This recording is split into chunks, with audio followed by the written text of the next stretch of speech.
And so I was like, I'm going to start with just trying to improve my communication with my clients, trying to improve my communication with my family and other people in my life. And then I'm going to, start going on Instagram stories and little things like that. So I just started dipping my toe in. I'm huge on just taking tiny actions and building the momentum that way, because I've now seen the results of that. And yes, it takes time, but you can't really get to where you want to be and get to those big stages if you're like me and you already have, like, I already know I have stage fright. I know that's later down the road. But these little tiny actions of showing up on video, showing up with a different demeanor toward my clients and all that has given me more and more confidence to keep going toward that goal, whether I get there or not, whatever.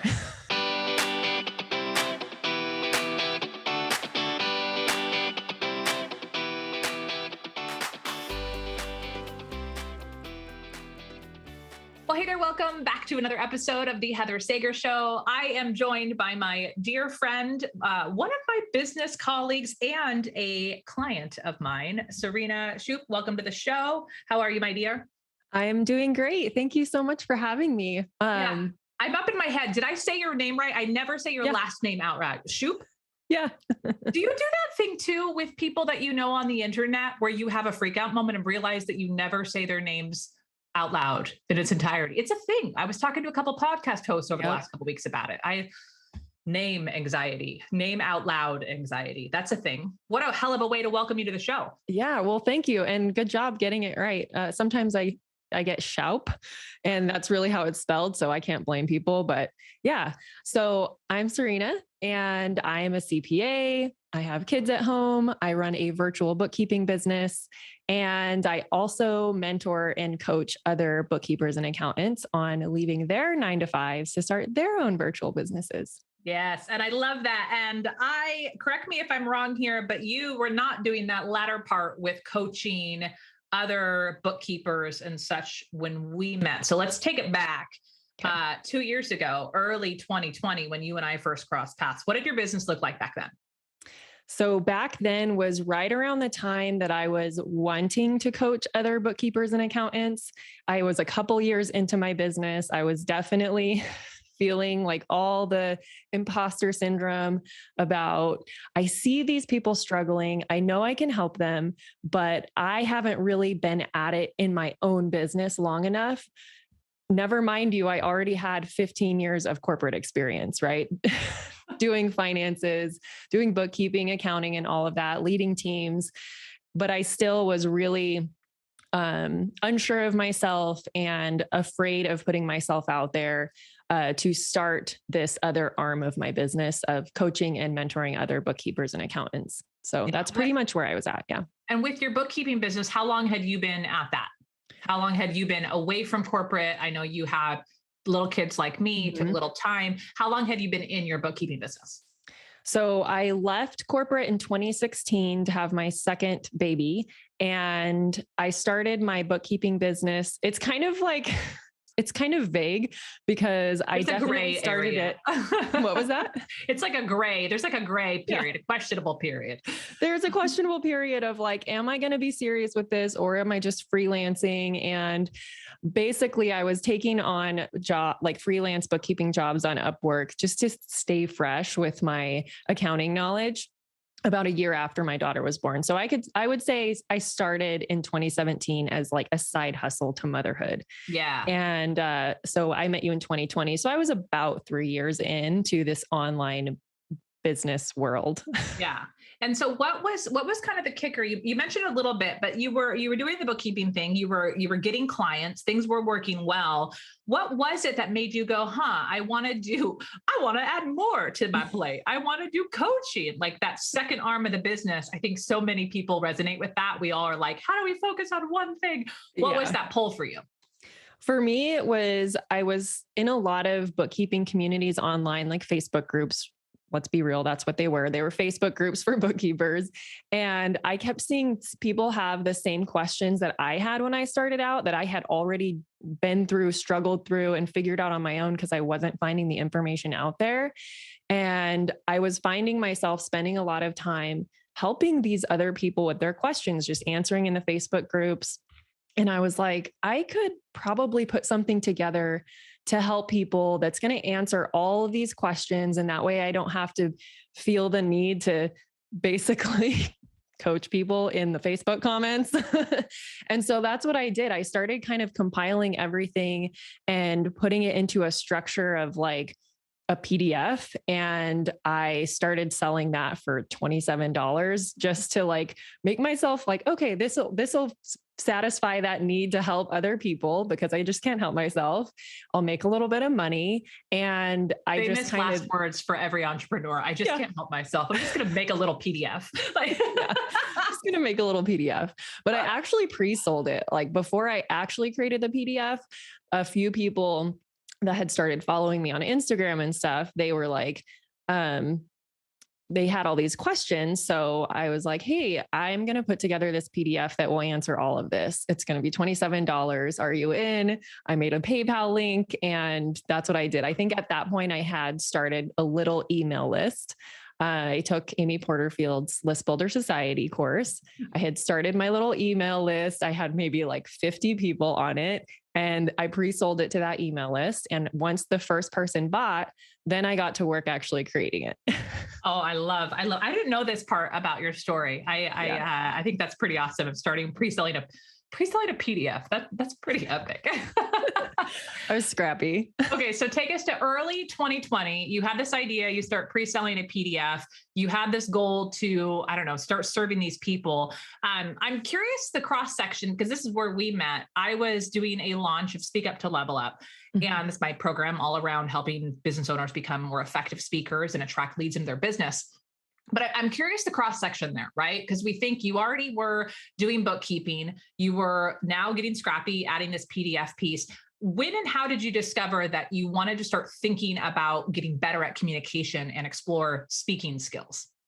So that was back when Amy's group was List Builder Society and her members only group for DCA. So it was a combined group.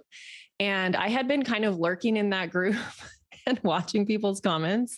And someone else had asked about a speaking coach. And then I think maybe you were tagged, and I was like, a speaking coach. That's interesting. Do I need that? Yeah, probably, because this is one of those things that I've always had major extreme stage fright. With performances and getting in front of and talking in front of people, even in front of my own team in corporate, I would get like the shakes getting in front of the room of just like 10 people that I knew really well. And I was like, if I'm going to start building a personal brand with my bookkeeping business and this other coaching aspect, I probably need to get better at speaking. I need to get better at articulating my thoughts, which I'm really great at writing them out. Then this is where you and I are totally opposite. I was laughing the other day about your message, but I am really good at writing my thoughts out. I am not so great at speaking them. So that is where I had like, oh, there's a thing called a speaking coach. And to me, that seemed a little safer and not so scary as like a Toastmasters club.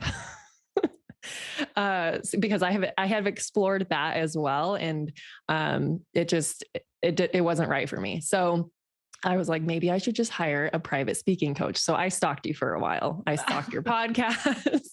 I stalked you on Instagram. And then, I got to really know you from your podcast, where I felt like I really knew you. So I was like, okay, when she opens a program or starts, whatever she's doing, because I figured you're doing some sort of course if you're in Amy Porterfield's group. I was like, that's the one I'm saving for. And there we go. Okay. I am curious though. I want to go back and say, when you saw that thing like, oh, a speaking coach, maybe I need a speaking coach. How many times do we all see somebody post about, and we're like, oh, do I need to do that? Do I need to think about that? But I am curious, the term speaking coach, or even the idea of speaking, everybody has a different picture in their mind when they hear that word. Yeah. What was coming to mind for you when you were considering this idea of, do I need a speaking coach? Do I need to work on that? I know you had the nerves piece, but what in your mind, what were you seeing yourself, like, where were you speaking? Like what came to your mind? Yeah.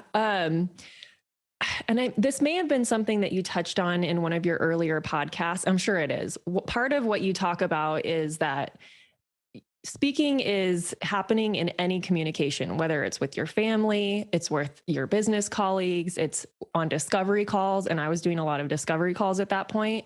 So I was like, okay, so even if I don't end up building a personal brand and coaching other bookkeepers and putting myself like way out there online, I can still benefit from this in purely just my discovery calls and communicating with my one-on-one clients. And so that's where I convinced myself that I needed your program. Because Love I that was like, I you can use convinced this in yourself. every area of my life. So yeah. Yeah. Okay. So it wasn't necessarily this whole idea of like, oh, big goal of speaking on stages, but you started seeing those littler moments around how you used your voice all the time. Yeah. Okay. I I love that will you brought up. caveat Yeah. Go ahead. that I did have that big goal of speaking on a stage, but it was like, it's one of those things that's like maybe in like 10 years. It's an ultimate thing, right? And I'm curious, what was making you think like, oh, way down the road? I felt like I needed lots of practice in smaller settings. And honestly, that's probably the best approach anyway to get the momentum and the confidence. And so I was like, I'm going to start with just trying to improve my communication with my clients, trying to improve my communication with my family and other people in my life. And then I'm going to, start going on Instagram stories and little things like that. So I just started dipping my toe in. I'm huge on just taking tiny actions and building the momentum that way, because I've now seen the results of that. And yes, it takes time, but you can't really get to where you want to be and get to those big stages if you're like me and you already have, like, I already know I have stage fright. I know that's later down the road. But these little tiny actions of showing up on video, showing up with a different demeanor toward my clients and all that has given me more and more confidence to keep going toward that goal. Whether I get there or not, whatever. Yeah. Well, I think you touched on something really important here is I think we're sold this idea in online marketing, right? These big dreams, these big goals, these big results, but people tend to skip over the work that it takes, the awkwardness it takes to actually get momentum going. So let's actually go back to either you can tell me where you want to go, but when you discovered, right, me in a Facebook group, how funny is that? And you start listening to the podcast and whether like you join the program, wherever in that time, I would imagine that when you started learning and raising your awareness around what effective speaking was, like what was that like? And what did you start noticing about your own communication? Obviously I started noticing how awkward I was. It's really funny. I may even still have some like archive Facebook or not Facebook, but Instagram stories, because that was literally the first step I took, because I think you said in one of your podcasts, like, just do a story and leave it up. It's going to be cringy. And I was like, okay, I guess. Thank goodness for the 24-hour expiration period on stories. Like, yeah. But what I did is I started saving those in my highlights, and I sometimes go back and look at them and I'm like, dang, I've come so far. Those are super cringy, but I also like to leave them up so that I can share those with my students, because they are where I was a few years ago. They want to show up online and they're super afraid of it. And they think that I, am special. And I'm like, I'm kind of not. So go back in my highlights and look how awkward AF I was. I mean, I'm still awkward, but. Okay, so you noticed the awkwardness. What else did you notice as you started raising your awareness around just communication in general, or you started learning some techniques to help you with your communication? So one of the other really big ones, and I'm still sort of bad at it. I know I've improved a little bit, but my filler words, and I almost just said, my filler words have improved, but those were super bad, because I feel when there's a moment of silence, that's when my nerves really kick in. If I don't fill, like I'm even doing it right now, like talking slower to fill up the space. if that isn't there and there's just silence, I'm like, everyone's looking at me and I have to figure out something to say. And now I don't know what to say. So that one's a big one for me is the filler words. And that's something I'm constantly working on and trying to figure out how to let there be silence. Yeah. And it's hard. It's super hard. And just like the moment to acknowledge how hard it is being on this show, right? Where we talk about speaking, and the moment we start talking about the skill of speaking, we get up in our head being like, bah, like, oh, now we got to be perfect. Y'all, like it's not easy, right? It's not easy for even for me. I use filler words and y'all know I ramble all the freaking time. So it's a constant work in progress. Mhm. So I'm curious, where did you start putting your newfound skills as you started working on them? Where did you had an idea in your head around how you thought you could use it? Where did you start noticing the improvement in your speaking?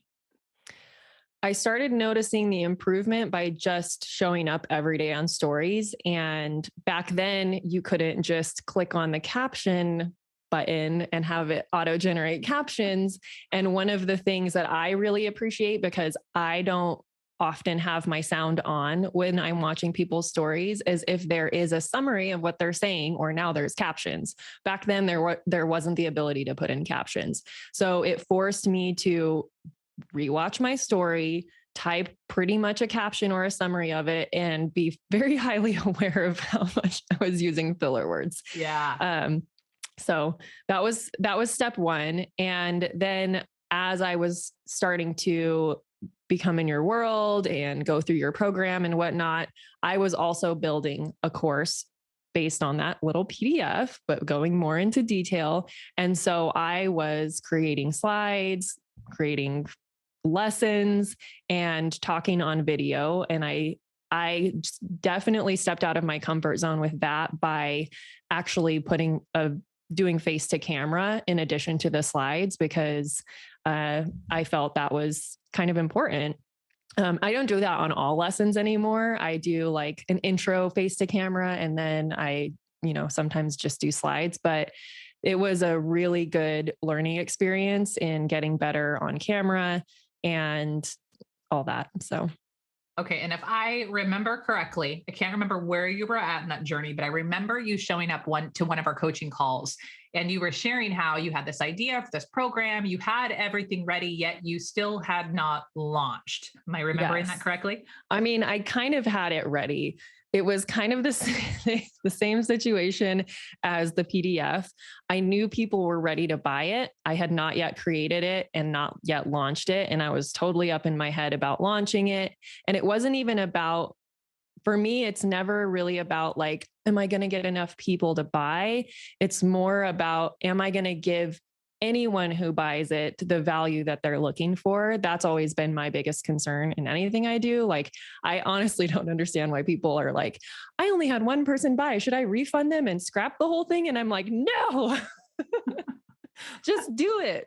And so I wasn't concerned about nobody buying, because I knew there was a handful of people that were ready to buy, and they were just literally waiting for me to put something out there.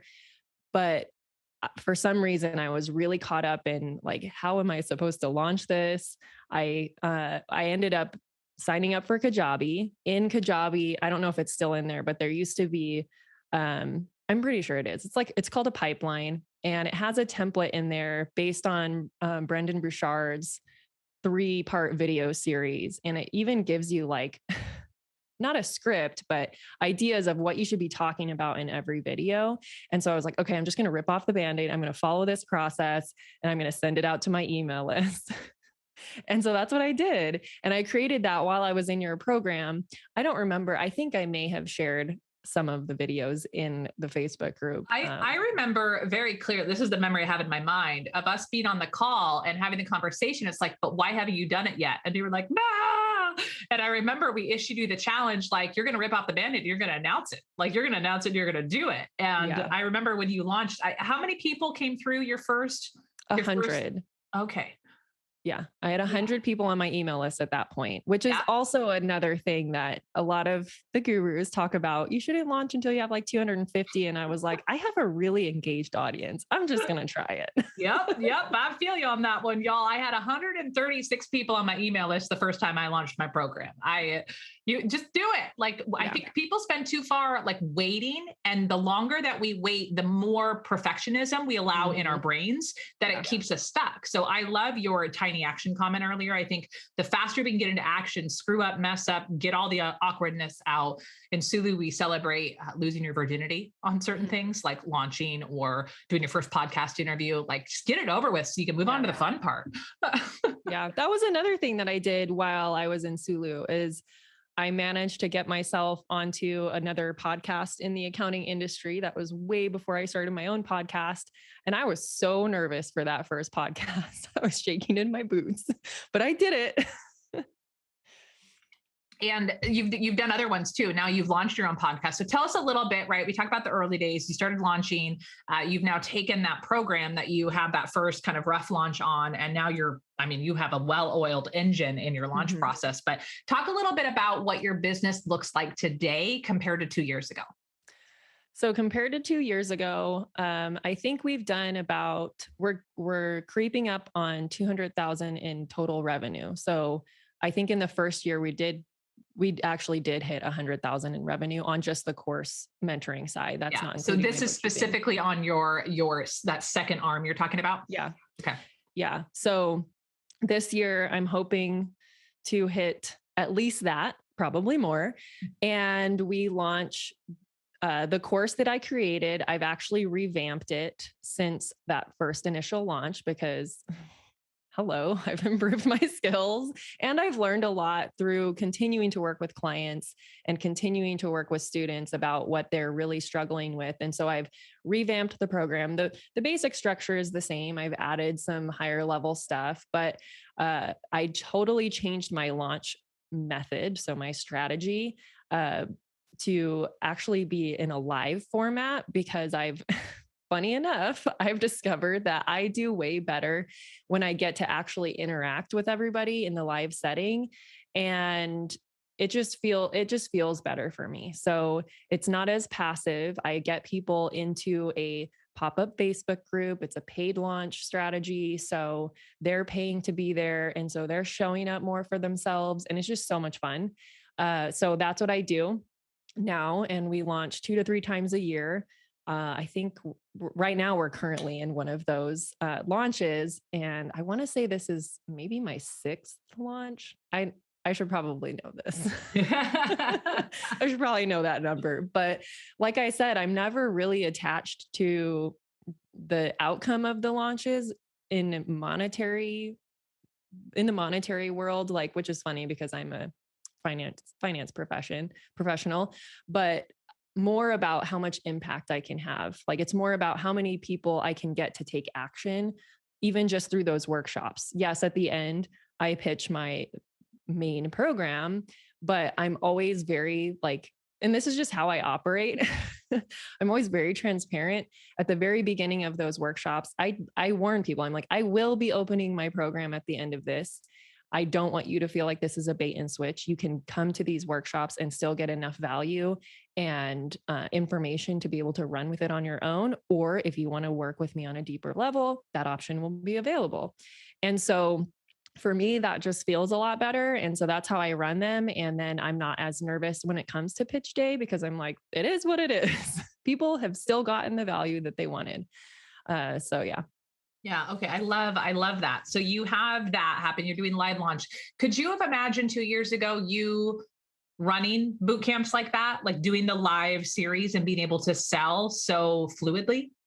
Not at all. And that's actually, that's even one of the things that I talk about during those workshops is like 2 years ago or 3 years ago, if you had told me that I would be in front of 200 plus bookkeepers, because that's now how many people come through my workshops, 200 people, First of all, I could not really even see myself in front of a room of 200 people, but that's okay. That's besides the point. We'll get there.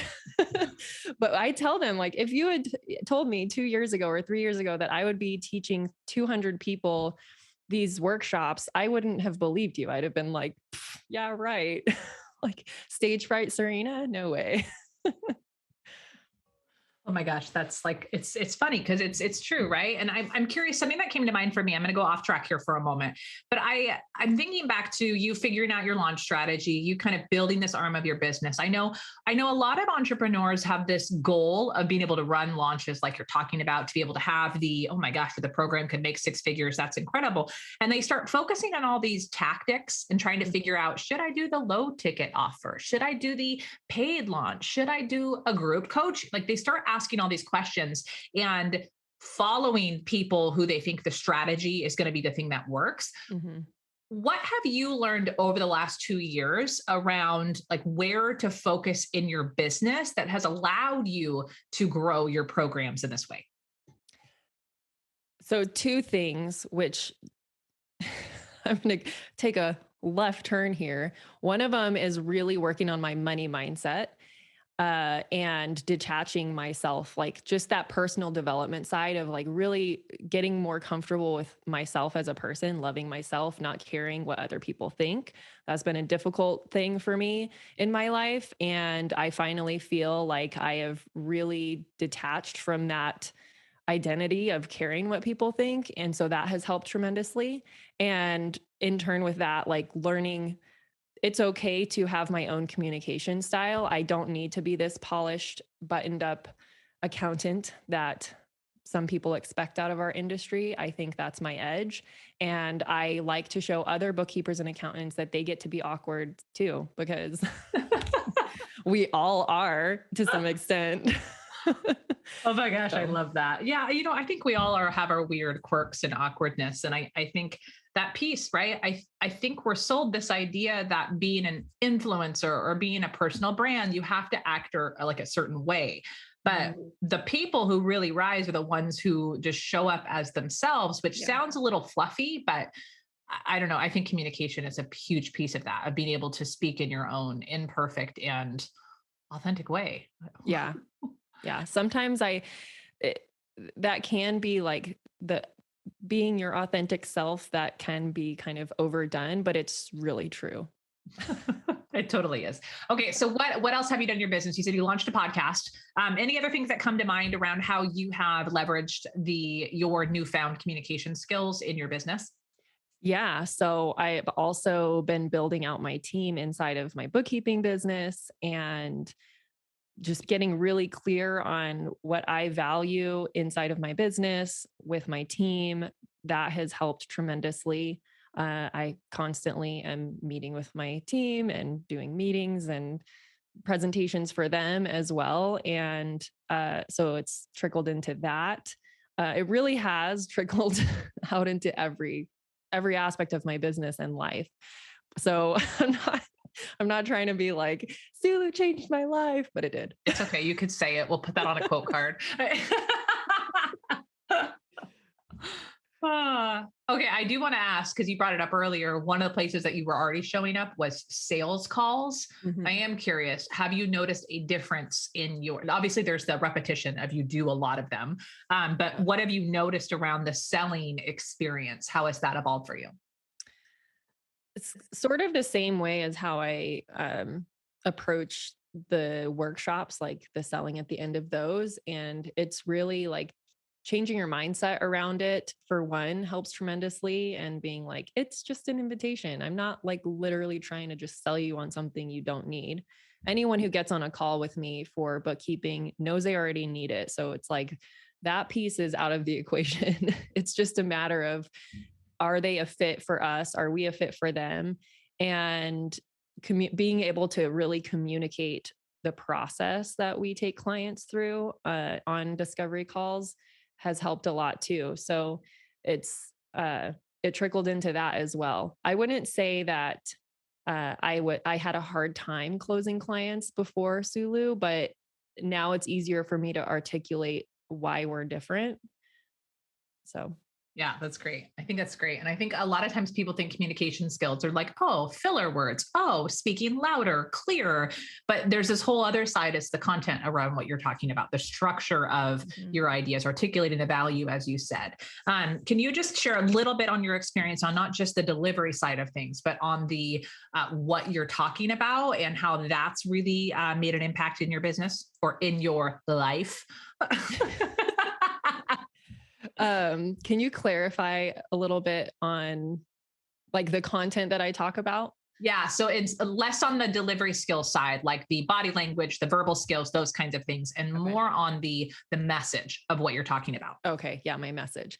So I think everyone kind of falls into this at the beginning of just doing a lot of how to content. And I still do a lot of that, but I also have leaned more heavily into being more inspirational, as awkward as it is for me. Like I don't know. I have this weird, well, I'm an accountant. So I have this like masculine structured way of doing things.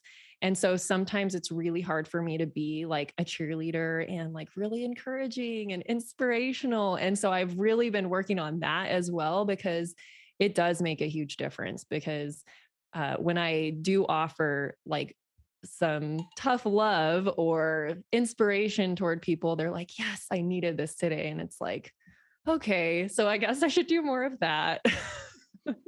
I love that you mentioned that, because kind of pairing that back to what you said earlier around how you discovered your own authentic communication style. And we joked about that.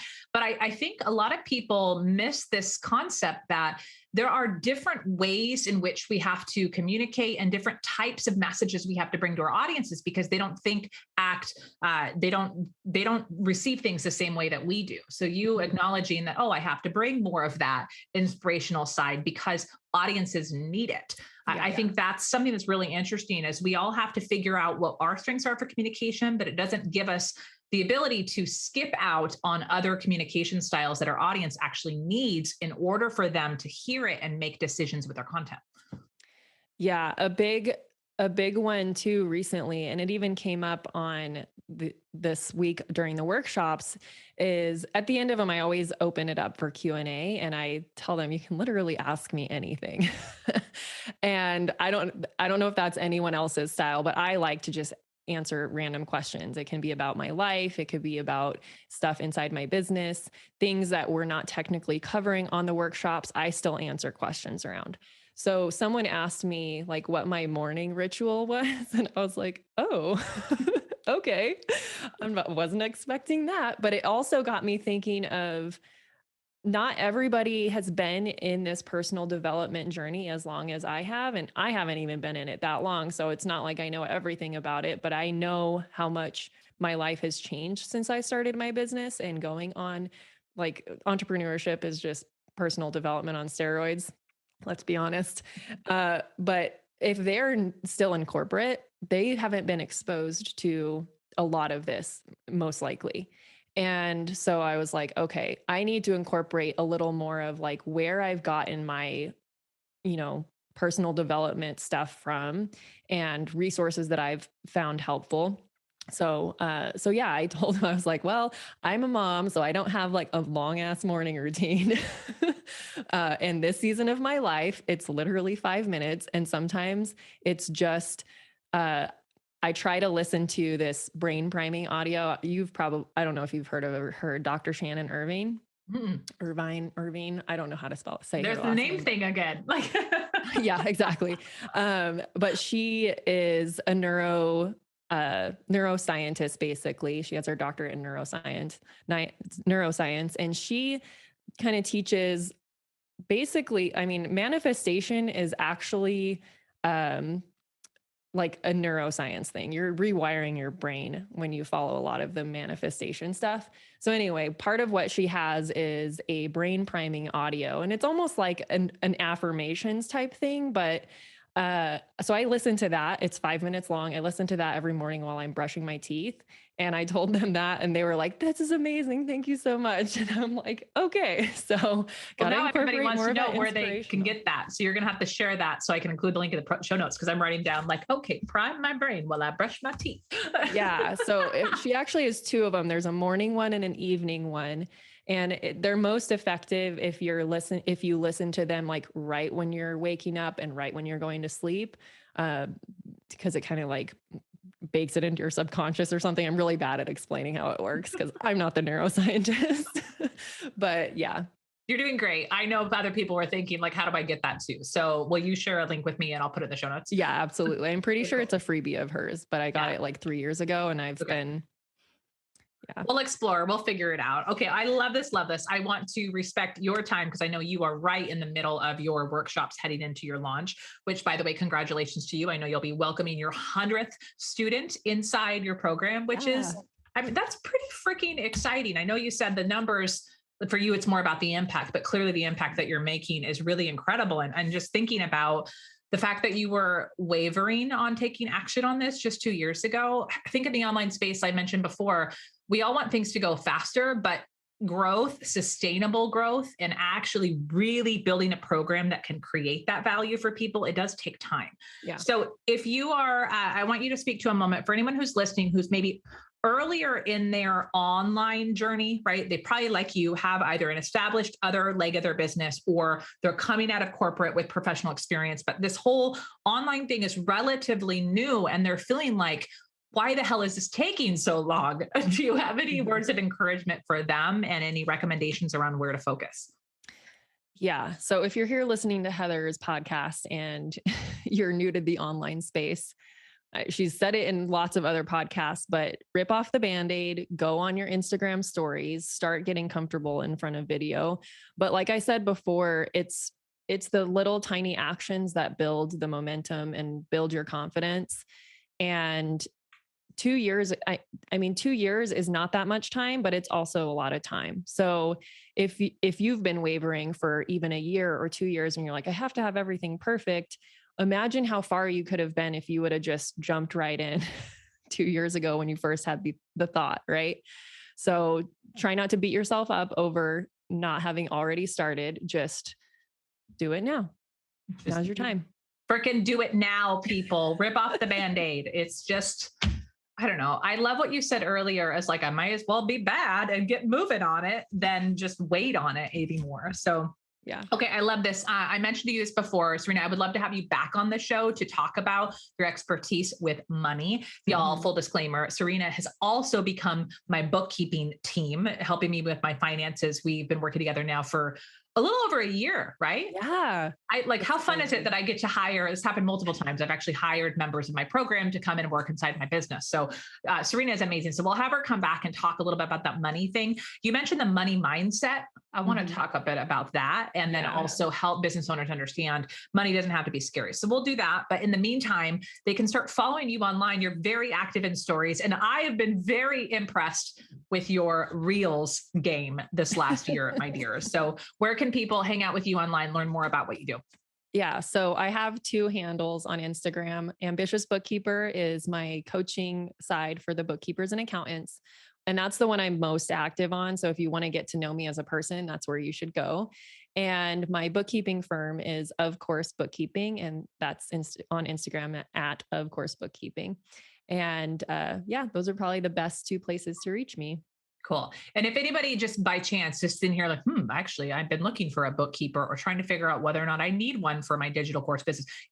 We were joking about this a couple weeks ago. Your business name is called Of Course Bookkeeping because it's specific to course creators. Yeah. We've been working together for over a year and I sent her a Vox the other day. I'm like, hold on real quick. Am I just getting this funny little thing you did here, of course, like for digital courses? So if people do have questions and want Yeah. to figure out, do they need a bookkeeper? Is it the right time? Where should they go specifically to find out about your bookkeeping services for you and your team? Ofcoursebookkeeping.com. Very simple. Can That's learn all about me and my team on that website right there. cool. Okay. I love it. Serena, thank you so much for spending your time in the middle of your launch here on the show. I appreciate it so much. And I look forward to having you back on the show real soon. Yeah, thank you. I appreciate you.